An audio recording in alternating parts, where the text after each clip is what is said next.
Welcome back to the Free Play Arcade podcast. I am back with Corey, the CEO of Free Play Arcade, Arthur, the pinball playing god, until Pinbot got him banned for life from all pinball. And what are we discussing? Nothing but pinball. Pinball only. You may have missed it. There's a subscribe button up there. You can hit it.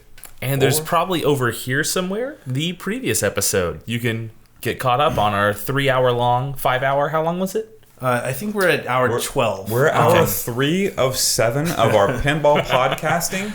You can catch our back episodes in the video section. You can subscribe anywhere you listen to this podcast. And you can listen for the next hour as we just made it to the re-skinning of Sega Pinball. It just got a new name, Stern. And I guess one quick thing we should do is take just a tiny step back, because a lot of people, Stern wasn't a completely unheard of name in coin-op before Stern took over Sega Pinball, obviously. In 1999, there was previously Stern Electronics Inc., which, interestingly enough, the same Stern family bought a different troubled manufacturer at the time, Chicago Coin, who made just a ton of pinball and different cool coin-op games. So Chicago Coin is probably most known for like really cool, like the little gun games that you're firing down, but it uses a mirror to make it look like you're looking really, really far in there. The early kind of nickel games, the horses that kind of bounced around, the really early racing games that just kind of used cars that went in circles. They could barely track whether or not you were winning or losing. That kind of stuff. That was Chicago Coin. So in the late 70s, 1977, the Stern family at the time, I don't actually know how old Gary Stern is or if it was his father doing it or what, but the Stern family, they purchased Chicago Coin and they turned into Stern Electronics Inc. And they made games that were kind of like Chicago Coin games at first, like Stampede and Rawhide, those types of games. And then they decided to start making some pinballs, but mainly made a famous maze game, I believe. Right. So they video games become popular, and they're like, you know what, we're in coin up, we gotta get into video games, and they did. They made Berserk and a variety of other cool arcade games. And I guess I should go ahead and pull up their full list. What is the... I mean, they make Qbert, is that correct? That was Gottlieb. Gottlieb makes Qbert. So let me pull up their list so I don't miss any, because I know there's a couple obscure ones that I will not remember. And all right, so Stern does Frenzy and Berserk. Yes. And what's the cave game that you're flying through the game? That I can't believe it's embarrassing that I can't remember the name. Zaxxon? No, that's that guy. We have it at Arlington I'm trying right to now. figure out what the cave game is. You don't mean like cave, like the modern? No. Okay. Like you're flying through a cave. Flying through a cave. The sequel had a helicopter. Okay, y'all are really making this is embarrassing right now for an arcade guy like myself. And I will have to. We just got back from Tuesday Night Fights. Okay, Scramble. Scramble. All right. Oh my gosh. I did. It was in my mind, but then I thought Gradius, because that led to Gradius. Is that correct? Scramble. Yes, I think. I was trying really hard not to say Solar Jet Man because I knew that was wrong. Yeah. Okay, so it was actually the father, Sam Stern, that bought Chicago Coin, if y'all are wondering. So they make a slew of quick games in the 1980s. They either produced these, bought them, released them under their own names. So the Tut game that we actually haven't released, but we need to, it's Tut Onkum, or it's not actually the exact same word as King Tut, but it's basically like that. Frenzy, they released Bagman, which was a brief. Okay, I remember it was on the floor. I remember heading there that day to play it. I did not actually make it in time. Rest in peace, Bagman. Bagman had some minor issues that, as we fixed them, things just got worse and worse. And it was it's a cool game, but it wasn't very loved in the very small amount of time it's been on the floor. Well, you released it with a challenge, which I believe was just beat level 3. Right. Beat level 3, and you win. Jeez, it might have even been beat level 1. I don't even remember. I don't know. But I remember like going, A, Bagman is a thing? What? I've never heard of this. B, YouTubing how to beat level 3, and C, going to the arcade after work that day, just a little bit too late. But R.I.P. Bagman. They did Scramble, and the sequel Super Cobra. Scramble is at Free Play. Arlington. Super Cobra was a launch game for Richardson, actually, interestingly enough. And there's a couple other weird things they produced, but they're mostly known for Berserk, Scramble, and then the sequels Frenzy and Super Cobra. So they did that for a little bit, and now I will forever have my gaming cred gone. Are they... So Sega Pinball changed their name to Stern, or was purchased by Gary Stern. He changed the name. Is this the same company as his father's company? Because I know tables that we're going to talk to in the future, or in a little bit, like Deadpool, feature the classic Stern games in the pinball game. So like Berserk is in Deadpool Pinball. This is the best understanding I have on it. So 1985, the industry crashed. I mean, it was 84, 83. You could see it coming. By 85, the industry is just done. So Stern Electronics just decides to kind of go dormant a little bit. And the father, I just said his name. Sam, yeah. He's kind of retired. He kind of retires. And his son, Gary Stern, just tries to keep things going. Tries to do different conversion kits and stuff. He's really into pinball still, and he sees it kind of evolving, right? Yeah, we talked about it that with 91, 92's Addams Family kind of catches back on fire. So they really had a good run in the late 80s. I didn't really remember. So they actually, at the time, they still had that Chicago Coin Pinball Company. They were making pinballs in the background. They sell their pinball division to Data East in the 80s, and just stopped making arcade games altogether, went dormant. Like I said, Gary Stern was making kind of conversion kits or anything. Data East kind of asked for some help on some things, and so clearly the Sterns are still involved in Data East. Data East was then sold. They sell their pinball division to Sega, which is where Sega Pinball comes from. So there is a clear lineage here. Interesting. So then, while Gary Stern is basically running what was Data East or Sega Pinball, Sega's like, well, this doesn't make any money. This is stupid. What are we doing? Why did we spend money on this? God, we're idiots.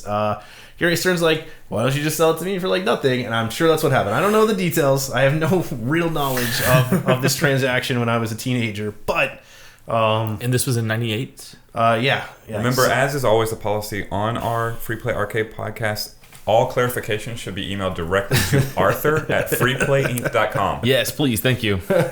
So Gary Stern, who has now spent a lot of, his family business has been in this weird kind of relationship with different pinball companies, and originally being Stern, he buys that Sega company, he buys it, turns it into Stern Electronics. The two games that they were working on at the time become the first Stern Pinball releases, which was the Harley Davidson that we spoke of and the South Park. And so then Stern Pinball exists, and it has a hard few early years. So people are basically in 2000 or so thinking pinball's dead. Well, and then the internet kaboom happens. Console games take over. So even arcades start. This is where arcades start dying away. Right. So arcades had then, they got kind of resurrected in the early 90s, right? With the fighting games, yeah. Mortal Kombat, and the Konami brawlers and different stuff. Simpsons and Turtles and everything. I'd say it's kind of the PS2 coming out. That's 90. Well, you get to the point where 2001. Arcade games are pretty much running the same hardware as your home console. Right, yeah. Tekken 3, the Tekken 3 console version is darn near identical to the... Well, the Tekken Tag home port looks like it's better. Years ahead. Same with the Soul Calibur port on the Dreamcast.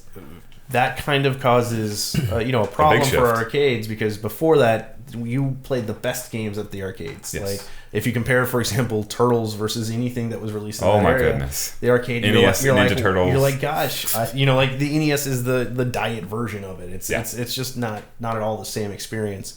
But so consoles catch up to arcades. And at the same time, I remember going to a lot of arcades in that time period in and around the Texas area, and I didn't see much pinball presence. None of the arcades in Dallas pinball's basically gone at this point.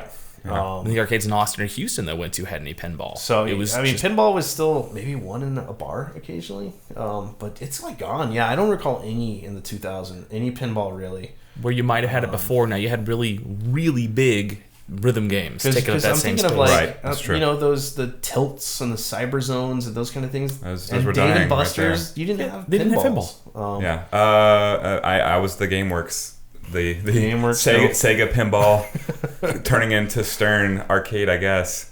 And they would always have one or two of the Sega releases, and they had Medieval Madness. That's where I learned to play that game. So yeah, and I remember also one fateful day going in, and I was friends with the techs there, and the techs were always on staff, and apparently one of the presidents of American Airlines based here in Dallas came in there, played their pinball machines, and lit into the Sega brass about how it was the worst kept pinball ever. Well, and it was the end of pinball at GameWorks. We didn't say this last podcast. Pinball is like so hard to maintain. It's brutal. It's 90%, 95% of all of our maintaining. I've talked to some of the best techs ever, and they're just like, I would never do what y'all are doing, kind of thing.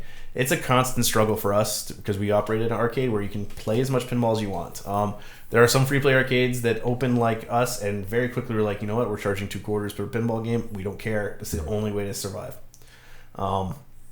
And we actually never seriously considered it, but we did consider if we took $0.25 per every game and just gave it all to charity, our pinballs would last a lot longer, but it would rob people of the experience we're trying to provide, which is an arcade where it's your playground, right? You get to go in there and explore, and part of that exploration is pinball. And so we kind of brought this on ourselves, right? Pinball's hard to keep going. And they're big arcades, and I guess up in Chicago or the Chicago area, what's the monster the big huge arcade, Galloping Ghost. Yes. I guess they have some sort of pinball project coming up. I honestly haven't followed the news, but I do remember some walkthrough or interview where Galloping Ghost had like one or two pinballs, and they were just like, we do it as best we can, but man, free play is just not really possible. But I know they've announced it, and some people have said that the fact that so many modern pinballs are coming out, it makes it more possible, which is maybe true. And we'll get to that. So anyways, pinball's hard. They break constantly. We fix them constantly. And there's all these even the well-made versions, right? From we're the talking 80s, like, 90s. There's just moving parts, and we're talking so many plays that and that's one of the hardest things for people to really wrap their head around. Some of these parts, like these coils or anything that fire to shoot the ball, that your flippers or that work the pop bumpers or anything like that, they're designed to last 30,000 plays. So every 3 months, 3 months supply or so, for 5 months if you're lucky. They're kind of designed to fail at that point, or not literally last beyond that. And I talk to home players a lot who they'll buy their dream pinball brand new, and they're putting less than 100 plays a year on their pinball, which still means every couple of days you fire it up, play a game or something. But if we had a day where we had their yearly play, I think we'd feel lucky. And so they're like, it's the home users are like, this is easy to maintain. I don't know what you're talking about. It's raw math. The more plays, the more likely it is to break. So, nevertheless, we love pinball, and we've kind of taken it upon ourselves, and we love the fact that people are calling this the new golden age, and we want to make sure that we're playing a part of that. So, Stern. Stern releases Harley Davidson, which was a Sega game released kind of around the time Stern had purchased Sega. I see them come up. I've played it before. It's not a great game. Was Sega Pinball also based in Chicago? I mean, I guess it would be, because I would assume it went so. Stern to Data East to Sega. I think Data East definitely, their pinball division was definitely based there, which it looks kind of like a bunch of companies trying to make pinball plays, right? Data East tries to play a pinball thing, so they get the assets of Chicago Coin basically from Stern originally. And Data East did some pretty cool stuff during the mid-90s that we didn't spend a lot of time talking about. But just they weren't nearly at the same level as the Williams, Bally, Midway, whatever the hell you want to call it, collaborations that were just releasing best game ever every single year. All I want to hear about from Data East is games based on movie IPs filmed in Dallas. Nice. Very, very, very limited scope, but I want more. So, Stern Pinball in 2000, and to be clear, when Harley Davidson's coming out, this is when Revenge from Mars, that Pinball 2000 monitor pinball was being released. And they did, 1999, 2000. You were definitely just assuming that pinball is going away. Everyone considers that, Revenge from Mars is going to be the last good game. Good pinball that ever gets released. Like, it's seriously that bleak for pinball. No one else is really making pinball, and though Stern, clearly has the background to make pinball, no one's really sure that they're gonna really be able to pull it all together either. So in 2000, these are games I haven't really seen or heard of. Stern releases Sharky's Shootout, which is a kind of offensive looking pool pinball game.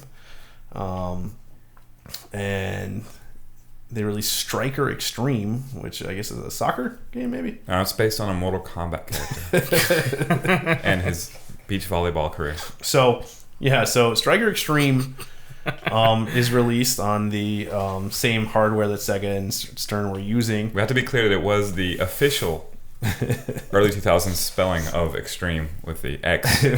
Only the X, right? M-E. X-Tream. So then they make a game called High Roller Casino. I have seen that around, and I need to turn off my phone because I clearly cannot pay attention and listen to Quick, Arthur, call Corey. Just make sure you're on mute. Okay, so we have Stern out there making pinball. They make Striker Extreme. It's a terrible game. No one cares about it. They make Sharky Shootout. No one cares about it. And that's really when people are starting to be solidified. 2% of Mortal Kombat 3 characters cared about Striker Extreme. And then they released High Roller Casino. It's a pinball that I've seen around before.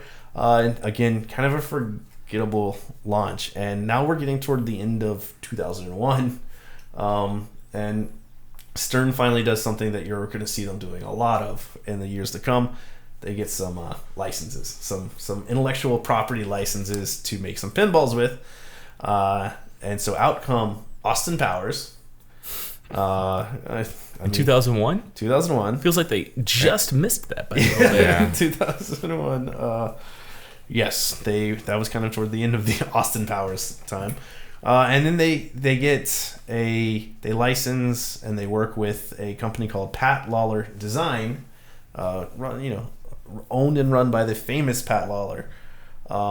And he makes Monopoly, which would probably have to be considered their first kind of good-ish game. I mean, it's not all great. I can say about it is I've seen it. I mean, it's. I think there's a good fan base for it. It's well loved by the people who play it.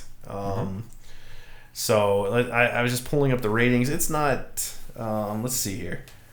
It is on the Pinside Top 100 list. Let's see where it is. It ranks 200. Well, all right. So first to miss that one. But it kept the place alive. But yeah, so lights on. It's surviving, and I mean, Pat Lawler, of course, did Addams Family, and Twilight Zone, and Funhouse, and Whirlwind, and Earthshaker, and I mean, he had his hands in a lot of those Williams games, and that, I mean, just that's enough. Like, I can stop there and be like, okay, he's one of the greats. Yeah, no, clearly. And we'll get to what he does Monopoly through his own company, with a license with Stern. He designs it, and I guess that's the 200th best pinball is the estimate from Pinside. So not good, but they're still making pinball. I have to try this game at TPF this year. And this is also when Stern makes NFL the pinball. Not Madden. This is another thing Stern's going to be doing later. So in addition to getting licenses, NFL Pinball is just a reskin of Striker Extreme. It's back. That would explain why they were using the nightstick in an NFL game. In football form. So, yeesh. And then Pat Lawler makes Roller Coaster Tycoon for Stern Pinball. One of the better early Sterns, but these are still not great games. So what do you think about reskinning pinballs? So you reskinned Hollywood Heat yourself for Denton Heat. Mm-hmm. And then we have a production model here. Like, why does this happen? Is it just there's extra 1,000 units laying around? Well, yeah, I guess you're gonna.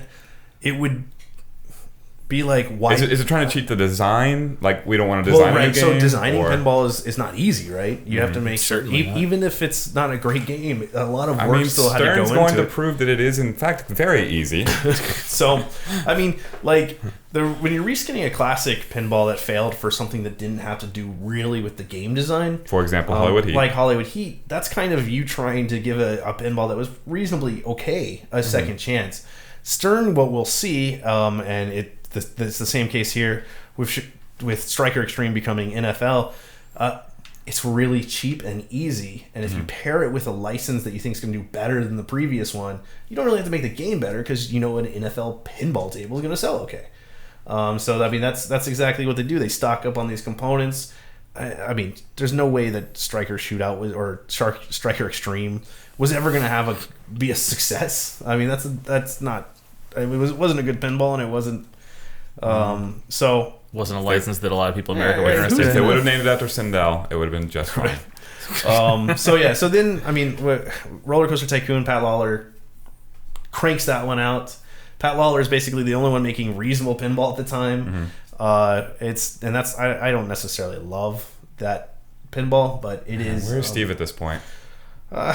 I think he's probably messing around with arcade games at the time. He's taking a vacation, I guess. He'll pop back in. He will. He had to be involved with some of it. Let's go ahead and pull up Steve Ritchie so we can track him.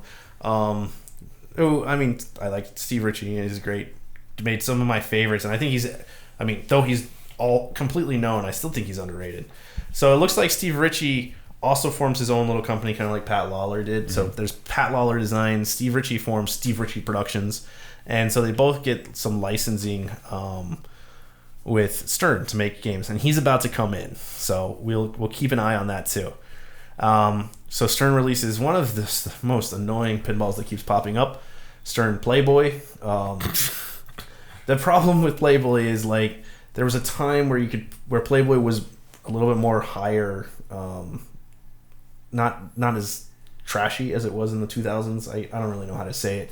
You know, Playboy was a respected magazine, and so so I heard it put that every major novelist of the 20th century was published in Playboy. Right. Well, at one point. Well, Playboy was one of the highest paying for short stories. Right. And I mean, you know, these Playboys back in like the 60s and 70s, they'd come in.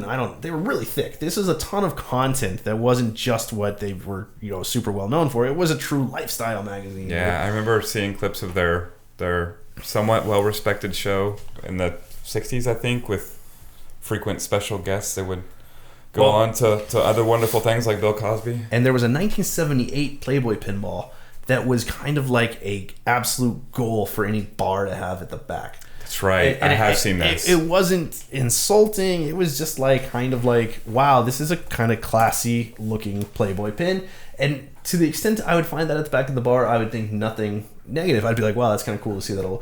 But the Stern Playboy that they released was not the same kind of thing. It was long since changed, the Playboy image. So obviously, for example, Free Play could never have a Playboy pinball.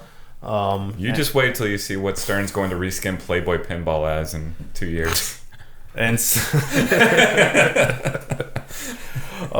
well, it's kind of interesting. A side note here is that Playboy was originally going to be a Pinball 2000 game. So they were going to make full use of the monitor. Wow. Wow. Yeah. All right. Gals Pinball. Gals Pinball, yeah. Yikes. Okay, so then 2003, Stern actually... And they went the opposite direction. We've got a problematic art theme and great gameplay. Let's go ahead and remove the gameplay. But that theme, that's where the gold's at right there. And so 2003, I mean, say whatever we want about these pinballs that Stern's been releasing, it's at least kept them afloat, I guess. I mean, honestly, pinball, Hugh Hefner may have paid them, $100 million himself in the era. The internet's just taking over era to make a custom pinball machine for him. So 2003, big year for Stern. They find their footing and they'll make probably two of their best games still in 2003. 2003, we see Simpsons Pinball Party come out. We see Lord of the Rings come out.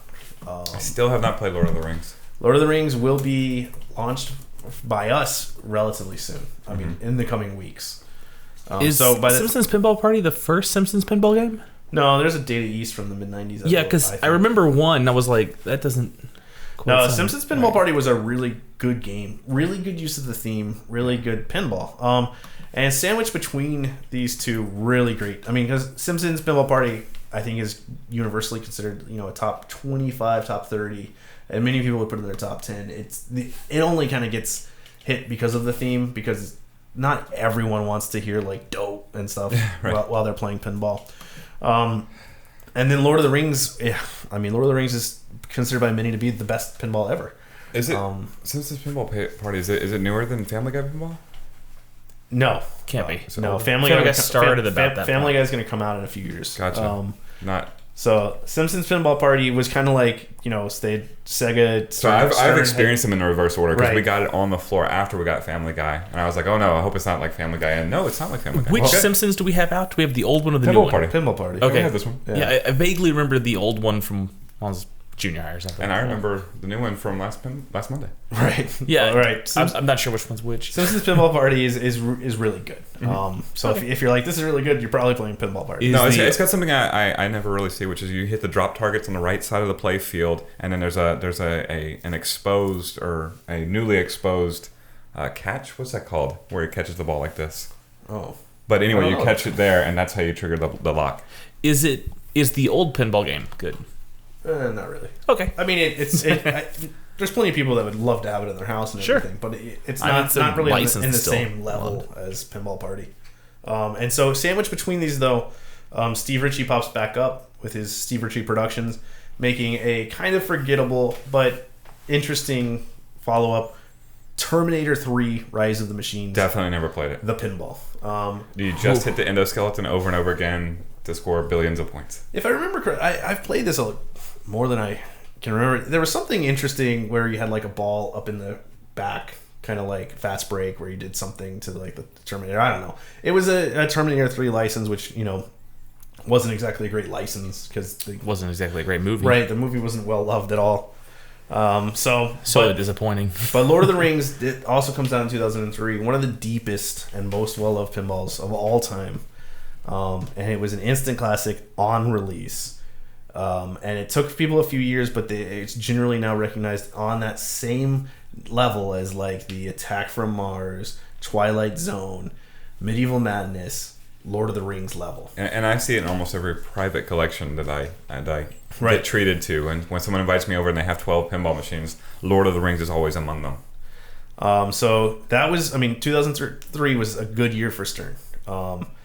And thank goodness, because it allowed them to make the following crap.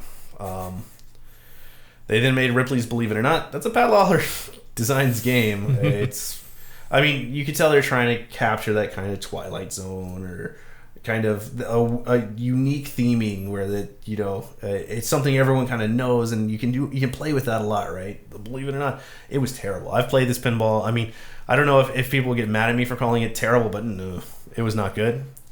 Some of these, it feels so specialized too that it feels like they're trying to sell it to like specifically places, like for example the Ripley's Believe It or Not. You know what? This is actually a really good point. The Playboy Mansion. All of these pinballs that Stern's having released, they don't have an arcade market to sell them to. No. Yeah. This is home. These are targeting home users. So you kind of find something where the people have enough disposable income and care about it enough that they'd like to have the pinball. And that was kind of interesting though, because I would imagine Lord of the Rings maybe you fans can even go to them and don't have them help foot the cost. Right. Well, Lord of the Rings and Simpsons Pinball Party, both of those, they don't make all that much sense for home buyers. Lord of the Rings maybe, but those are kind of like not something that people are necessarily going to be like, I care about the Simpsons so much I have to have their pinball. But things like NASCAR and some of the stuff we're going to see come up, that makes more sense to me, but there's also going to be some duds. So there's Ripley's Believe It or Not, and then there's the clear, easy home sell, going to sell it out, Elvis. I guess that's kind of their first music pinballs from Stern. It's a Steve Ritchie game, and it's really collectible. It's not terrible. It's not good, but it holds its value super well because Elvis fans are pretty serious. What style is that?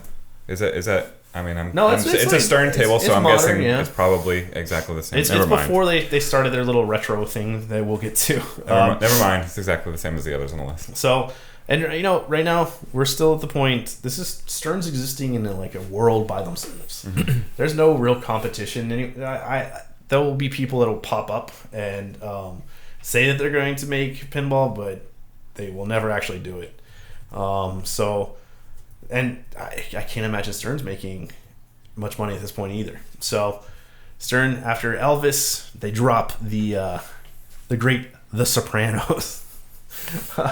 It's not actually a great game, but I just Sopranos pinball. All right. I guess it was kind of. I mean, it was a really popular show. It was a great show. I don't mean to denigrate the show, but yep, they made Sopranos pinball. It's not that great.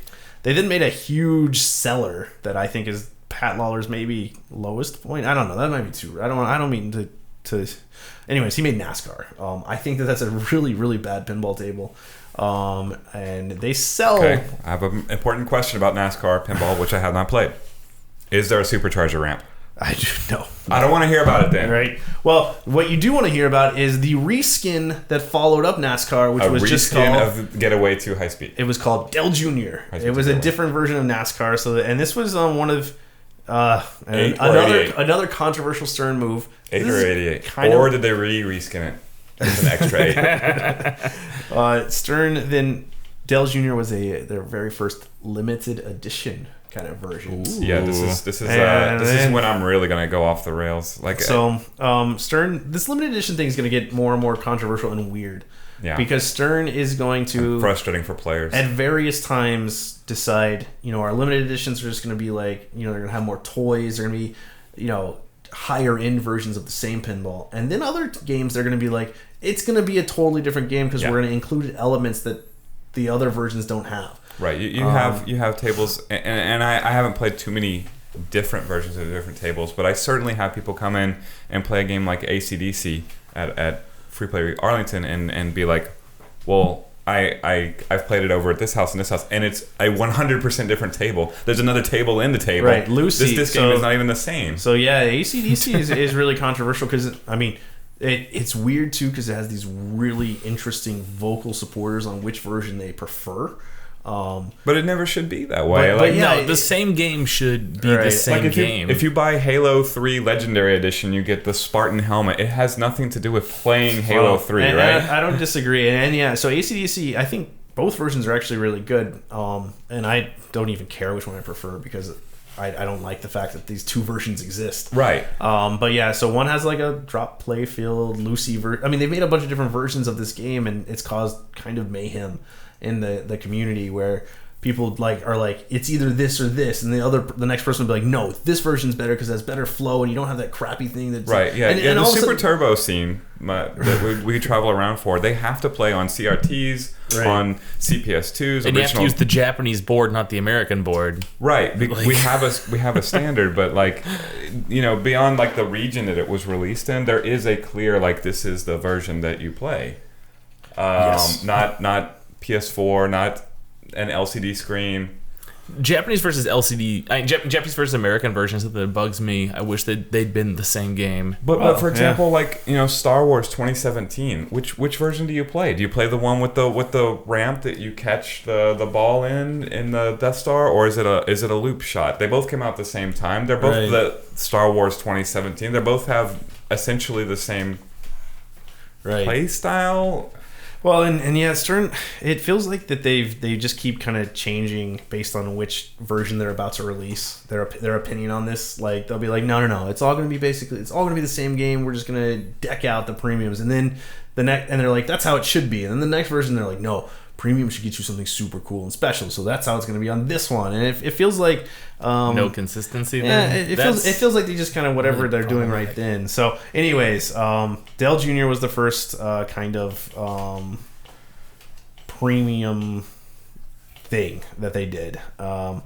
Then World Poker Tour will come out. That's still one that pops up all the time. It's World Poker Tour. Poker was huge in the mid 2000s. Oh, that's true. This is like a Rounders ESCN. era. Steve Ritchie, This is where Corey is first exposed to pinball. That's true. I actually did, in fact, play World Poker Tour the first time at a World Poker Tour satellite tournament, probably around this time. They also released Pirates of the Caribbean that year, which is going to get confusing because we'll have another Pirates coming up not too long. Then they released Family Guy Pinball, which is a Pat Lawler designs game. It's controversial, primarily because Family Guy is kind of controversial. The theming is rough. I feel like if they took the exact same game and put a different theme on it, it might have been better received. But there's like these really big fans, and I know one of the big criticisms is the mini playfield goes forever, and it does. And I don't really have a good idea. Apparently I don't know the accuracy of this, but I've heard that there's a setting where you can actually make it a limited time run through the mini playfield, which would be kills the very helpful. That's because fine. Yeah, you can't run for a tournament. Right, you can spend 20 minutes just in the playfield with no out lanes, and it's very small and no standard pinball. Like, it's easier, significantly easier than the already easy and aforementioned Baby Pac-Man. So, which is again for casuals. Yeah, and you know, I really feel like the Family Guy Pinball just went a little too far on its theme to be gross, and that's what kind of irritates me about it. It's kind of like, here's a pinball that, you know, it's generally considered, you know, it's a top 100. It's somewhere in those 60s or something in terms of all-time pinball, but there's like, you know, fart sounds coming out of the machine and stuff. Right. For which, you know, I understand what Family Guy is, and I know they need to move up from their Playboy era. Right. They're moving in a direction now. So 2007 comes out, and I at this point, so in 2003 they made those games. We're now in 2007, and this is kind of like some mediocre pinball they have coming out that they've been making, and I think it really started to make people a little nervous about. And I can see why they're getting nervous. And the thing is, like, they're reskinning stuff. They're doing some things that feel a little dubious. And they're also releasing pinball. So at the same time, they're keeping it alive. Right, yeah. They're the only ones doing it, so you got to respect that. I do respect it. But yeah. At this whole time, though, I mean, I was playing in arcades for the entire 2000s decade, and it wasn't that easy of an accessible thing. Again, I knew nothing about these games coming out. Right. But they're almost all the pirate collectors, too. Well, yeah, as far as I can tell. Quick quiz. When was the last... So we've been going through these Sterns... When was the last Stern that wasn't based on a license that created original IP on any of these we've gone through? Was there one? Sharky Shootout, I guess. I don't know if that's based on any IP, but other than that, it was like their second game. Was Strikers Extreme based on Mortal Kombat 3? Or? No. So yeah. So did Stern invent the NFL? Right. Yeah, there you go. So now we all know why they're doing that. It brings a built-in player base, and that's fine. But if you remember, when we were talking about the '90s, there's lots of licensed stuff, and all the great stuff is pretty much licensed. But then you've got things like Medieval Madness, Attack from Mars, Pinbot, Bride of Pinbot, Whirlwind. I think Attack is technically licensed, right? Is it based on that movie? No. But the like top. I think it was based on the cards from the 60s. Let me see. I mean, so the movie is definitely based on a comic series from the 60s. Well, there's no reference to any source material. Well, the movie was Mars Attacks on Attack from Mars. You're right. So. Mm-hmm. And they had similar humor, so I don't know. Right, and the sort of alien design. I wouldn't Destroy be All Humans also has that same kind of throwback to the 60s era. Yeah, there's a very late clear 50s, early 60s. There was definitely a weird Mars throwback to that in the 90s. From the 60s. Yeah, I mean, it's definitely an homage, if nothing else. Yeah.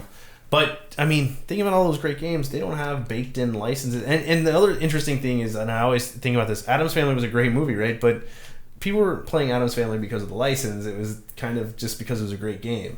I think they did a good job with the license and everything, but I heard that it was a great game. I remember reading about it in my Electronic Gaming Monthly, EGM, yeah, and seeking it out because of the magnets. I did enjoy the license as well, but I heard that there was an innovative new pinball which sounded like an impossibility at the time. Right. So Then we had Spider-Man come out, and then Black Spider-Man came out. Is that the limited edition of Yep, Spider-Man? you Of course got it it. is. Was that when the third Spider-Man movie was coming out? 2007, I don't know. That was an embarrassing movie. Then Wheel of Fortune comes out. All right. Then Reskin Alert, Shrek comes out. Shrek was reskinned Family Guy to be more family friendly. I'm gonna look at this up. So the remaining tables or whatever from Family Guy just go ahead and get thrown into Shrek. now I my goodness. And Indiana Jones in 2008 comes out based on all 4 movies. Yeah.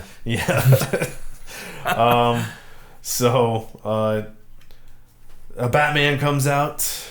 I mean, this is like license, and I mean, I feel like I've seen a couple of these at the arcades and movie theaters. Yeah, and those are the only places that I ever saw any of these modernish. You'll see them pop up right now at arcades. Well, now there's a weird resurgence. Well, right, but I mean, in the mid-aughts. What I'm kind of saying here is, I mean, I think Spider-Man is okay, and it's gonna get Spider-Man gets released a bunch of times, and we'll probably see it pop up. These are a lot of kind of just filler pinballs that you're in a arcade that's not really thinking about the pinballs they're putting out. It's more, we just want newish pinballs that we know we have parts for to fill the gaps. And so you'll see things like Spider-Man in those and Spider-Man might be one of the better ones. But if you see something like World Poker Tour or NASCAR or or Indiana Jones, the Stern Indiana Jones, I don't think is very good.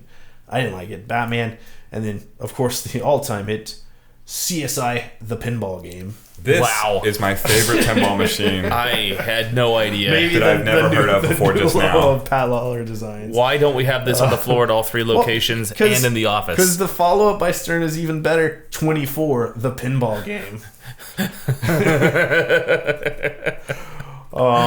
Followed by a Stern NBA. Is there a 24-hour mode on 24 the pinball game, or like just shuts off at 24? It's another one that I've kind of forgotten about. And so yeah, they make Stern NBA, which was based on an old Sega design that they kind of had laying around for Space Jam: The Pinball. So sick. They reskinned Space Jam as NBA, and then they kind of realized how awesome Lord of the Rings was, and they made Lord of the Rings Limited Edition, which didn't change the core game at all, which is good. Yes. I'm okay with that. Right. Adding more toys and things? Sure. Well, they just made it they made it kind of gold and added a shaker and whatever. Sell your and they sold it as limited edition, and it's it's sought after the same way the original. Although I definitely want to see them keep the quality of their products up as well, which particularly though if you have a machine that's super popular, making another printing run sounds like a really good decision to me. Well, and one of the things we'll see coming up very soon is the beginning of the re-releases with the best pinballs ever being remade, just as close to how they were as possible. Now, is this Stern doing that? Or? Well, we'll get to it because it's actually a complicated, interesting discussion. All right. So after Lord of the Rings Limited Edition came out, Stern just says we're going to knock it out of the park with Big Buck Hunter, the pinball machine. Someone call Ray Upshaw. Iron Pinball, Avatar Pinball, and it was Avatar Limited Edition was one that was a different kind of pinball, but they both suck. What was Iron Pinball? Iron Man Pinball. Oh, Iron Man. Okay. Not a great pinball. Another forgettable Stern. I mean, this is like a really dense period of time where these pinballs, and we're just like, what are we doing? Why do they? So at some point in here, and I'm sure it's throughout, they have really nailed down exactly what their play field looks like too. Their ramps are in the same location every time. They just sort of move it an inch over here or an inch over there. Yeah, and every angle is exactly the same. I don't mean to imply here either that all of these are necessarily the exact same level. Some are definitely worse. Some are definitely slightly better. But none of these are except for Lord of the Rings, which we were talking about back in 2003. These aren't breaking the world, setting the world on fire. And yeah, in 2010 they really started making these limited editions that are different because they have Avatar and Rolling Stones with another limited edition that change the play. And we're talking about like things like the AC/DC lower level. There's that one also has a gun on it. There's some minor tweaks, but the thing that as a player I've discovered with Stern games, and every other pinball player I know tells me the same thing, is they're all the same. Like you get a multi-ball, you activate the mission at the same time, and then that's how you score all your points. I can tell you, even sight unseen, if I play a Stern game, I don't bother reading the rule set. I already understand. I don't bother looking at the play field because I get a multi-ball and you could just crack the shots at the same angles every time and it hits the same shots every time. So like I literally don't have to know anything. And then, I really shouldn't tell anybody I've never played this game before when I win in a tournament, because it's like, yeah, I have played it before. Tons of times. Right. Well, like this plays nothing like Black Knight 2000, which is radically different, or Hollywood Heat. Different angle tables, different locations of the flippers. If there's a flipper on top, I know exactly where it's going to be. Everything is identical with very few exceptions in all of these. Well, if that's the case, though, I mean, who's buying all of these machines? Are they intended for? Is the Iron Man machine intended for the fan of Iron Man, while the Shrek one's intended for the fan of Shrek? These are, a lot of these are man cave type things. Mm-hmm. But around this period, you're starting to see. The first barcades, which is where I see them, are now open. So you're starting to see people who grew up with arcades and pinball machines start to become the people who are starting businesses, and you start. This is kind of still early, but you're starting to see them be acquired for other purposes. The problem at this exact point is, Stern they've kind of come up with a formula, and they're just making very similar versions of pinball over and over and over. So it doesn't really matter. And bless them for treading water and keeping it alive. Right. And the other thing is weird is like they're block copying a table. A table that's kind of fun, actually. Right. It's not like the worst. No, and like I can play it blindfolded, literally, but like there's it's fun. That's why I keep playing it. So around 2011, something interesting happened. So they've released Rolling Stone. We just talked Rolling Stones and the limited edition.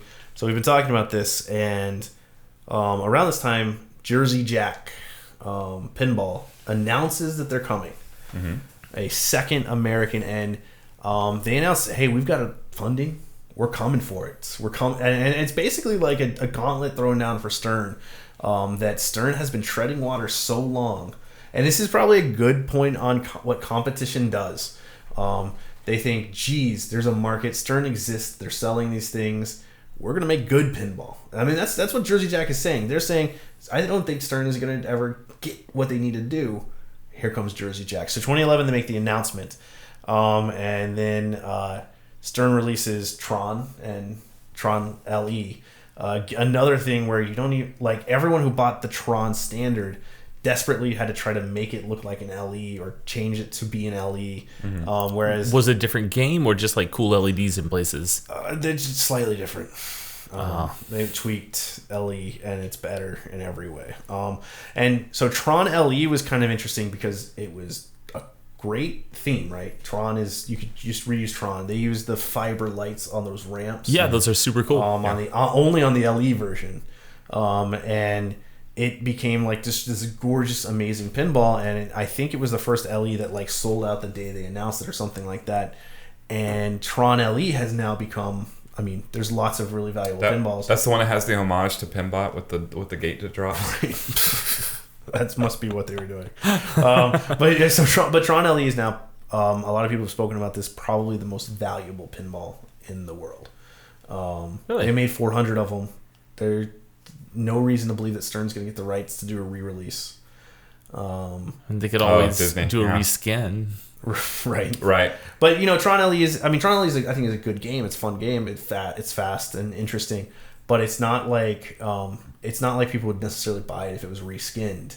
It's kind of like it was a perfect package of the theme of everything. Yeah, it really well captures the motif of the film. 400 was a number that turned out to be made it really rare for arcade collectors, because arcade collectors love Tron. Mm-hmm. And so anything Tron they eat up.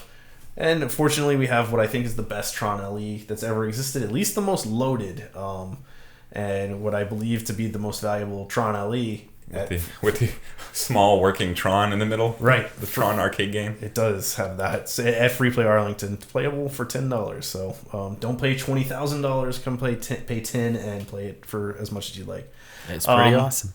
So then 2011, you have Transformers. 3 different Transformers LEs coming out. Autobots version. Decepticons version. I mean, they're getting better at pulling money out of pockets. Well, at that point, it sounds like you're making essentially a different game. Yeah.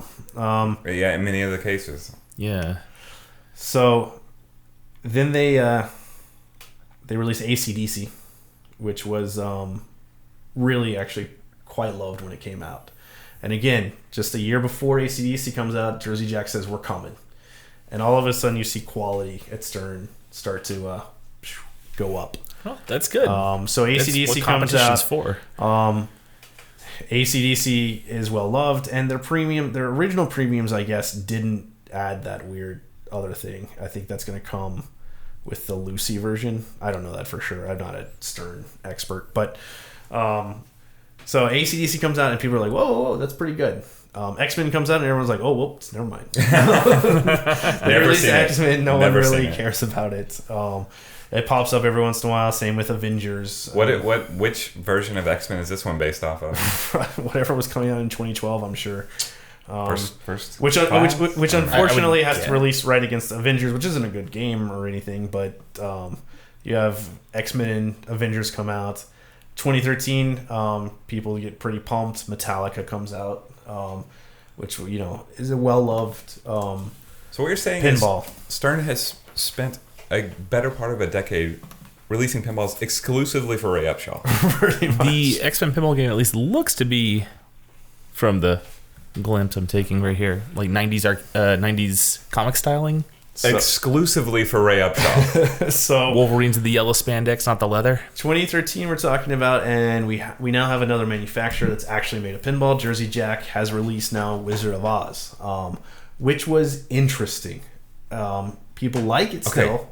I have never played it because every time I've seen it, the line is too long. That's the thing. It's interesting. It's kind of rare-ish. Jersey Jack brought a couple things that were controversial with a huge screen. Yeah, it's basically got an HDTV in the back running clips from Wizard of Oz, and it's fully licensed, so real clips from the Wizard of Oz Blu-ray and so you see Jersey Jack kind of squeezed again, thinking that's an inexpensive license, which was true at the time. Mm-hmm. Wizard of Oz was trying to get some coin-op stuff going, and of course they'd knock it out of the park with that ridiculous Wizard of Oz card game that you saw at every arcade.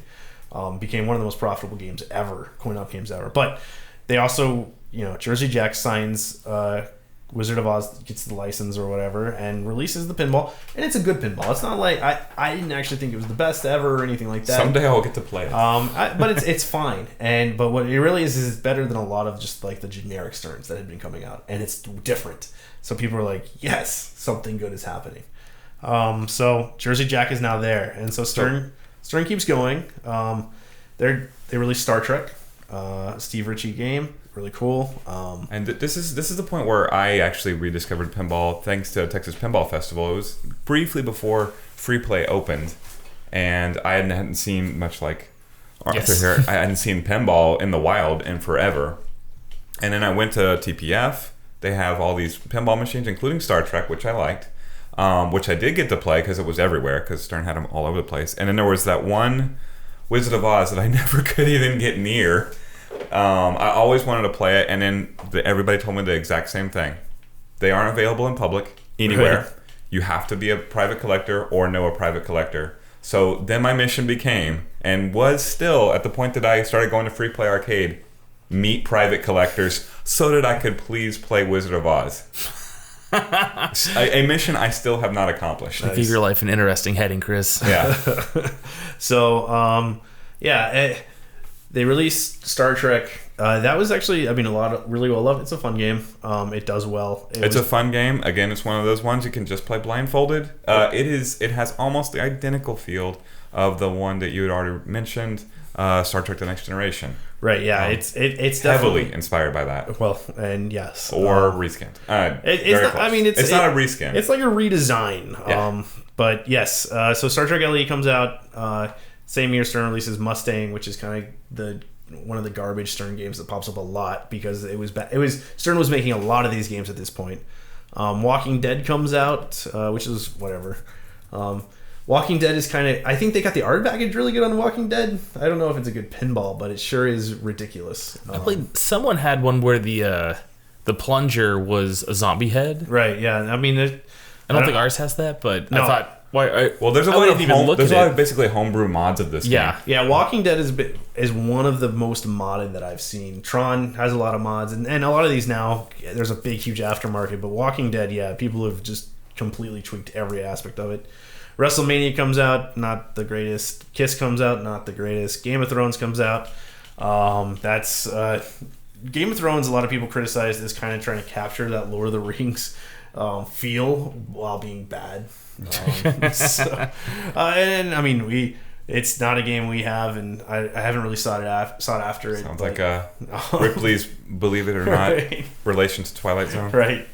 Kind of looks like that game you've heard of. And Jersey Jack releases The Hobbit in 2013, or 2016, I'm sorry. And I thought that was fine too, but you could see them kind of getting more and more refined. I have at least gotten to play that game and enjoyed it. It's like an extra wide table. Yeah, and again, there's like a lot TV of space in the back. on that game, yeah. And much more Benedict Cumberbatch than I remember. The most Benedict Cumberbatch pinball released by that company. Star Trek, of course, has a little bit of their own. So, and Jersey Jack's kind of... No one was really sure if Jersey Jack was going to stick around, but now you know Jersey Jack's here to stay. And that's a really big deal for people because now you have two American pinball manufacturers that actually have the resources to build pinball. So around that time, Stern decides, hey, we're releasing Whoa Nelly Big Juicy Melons. So this is the time Stern... That's not a license, is it? No, hey, there you go. All right. All right, so now we see what they are capable of on their own. How was it? Report Corey. So Stern, they wanted to make kind of a throwback, which I thought, wow, that's a cool idea. Throwback to like the almost era? an electromechanical type pinball, like a very basic pinball that they could produce a little bit less expensive. And for whatever reason, and I remember looking at the people doing the interviews and stuff when this was releasing, and all I could do was cringe because it is it's a redneck teenager holding her big juicy melons, and one of the options for this pinball was seriously to have it mounted instead of on pinball legs to a watermelon crate. So instead of that, it would just be kind of like precariously sitting on a watermelon crate. Oddly, I have not seen this at Free Play Arcade. I don't think you ever will.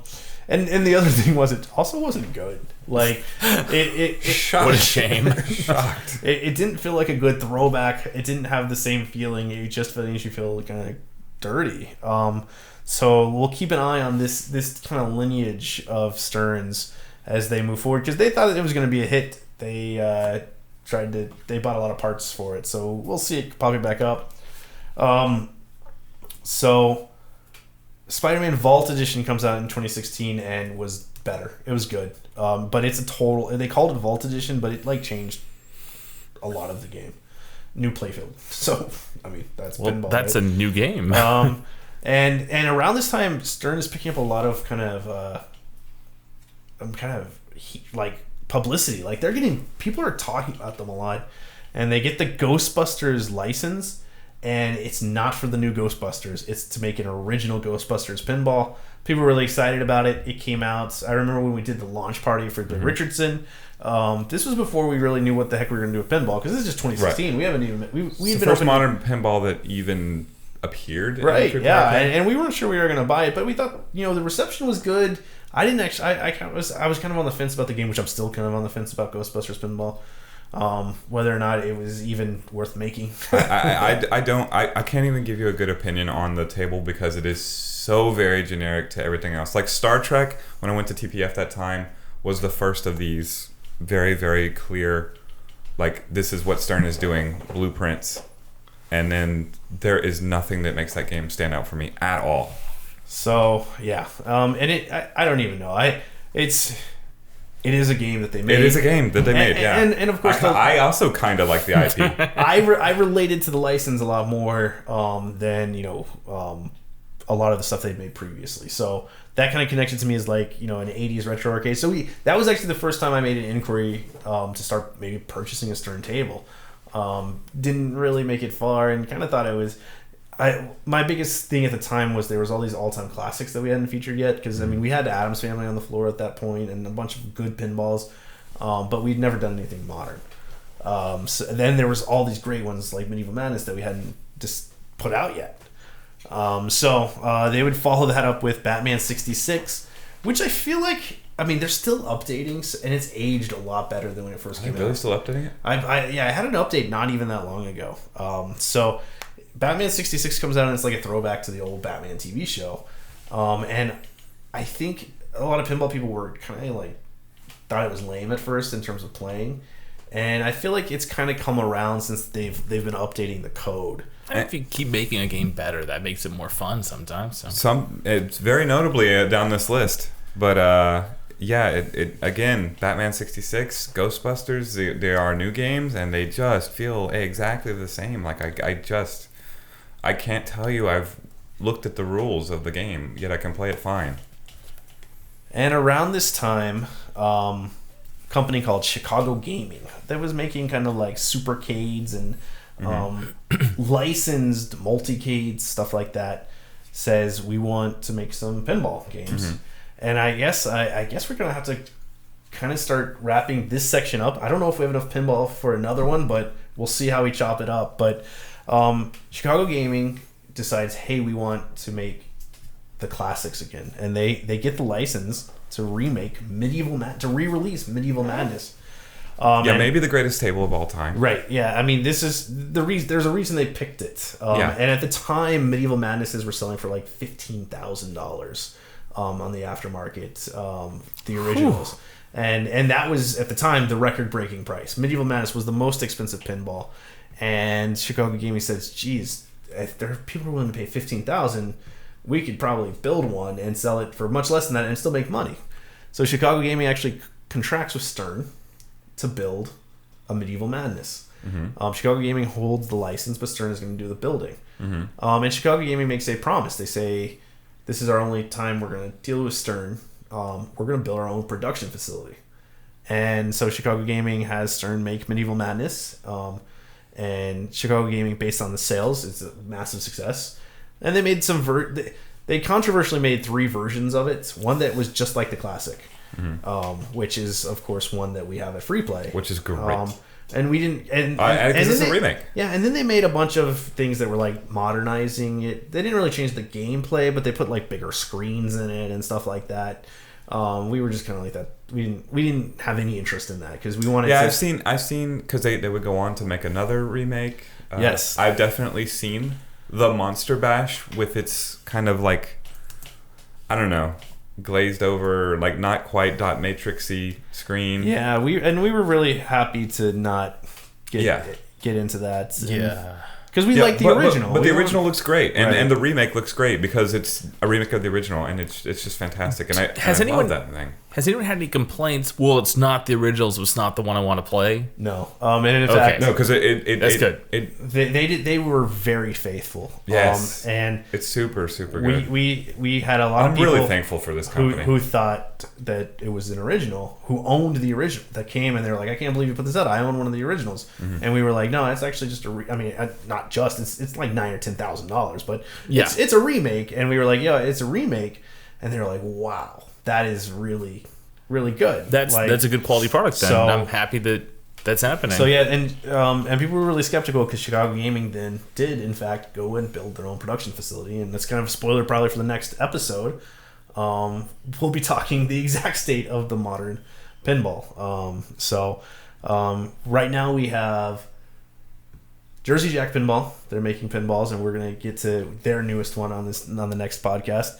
Chicago Gaming is doing these remakes of the all-time classics, and just around this time, a little company called Spooky Pinball is going to say, hey, we're going to make some pinball too. So there's more to talk about. We go. And, all right, Arthur. And buckle up. Not to mention, there's going to be 2 or 3 other new companies that pop in there of varying success, each getting their own 2-hour podcast episode in the coming hours. So we've somehow talked about pinball for about 2 hours, and we have we're almost to present day, but present day gets really complicated and probably needs its own podcast. So with that, we're gonna have to sign off. We will be back next week with a whole nother modern pinball discussion. Don't forget to subscribe up there. Thanks for watching. Have a good one.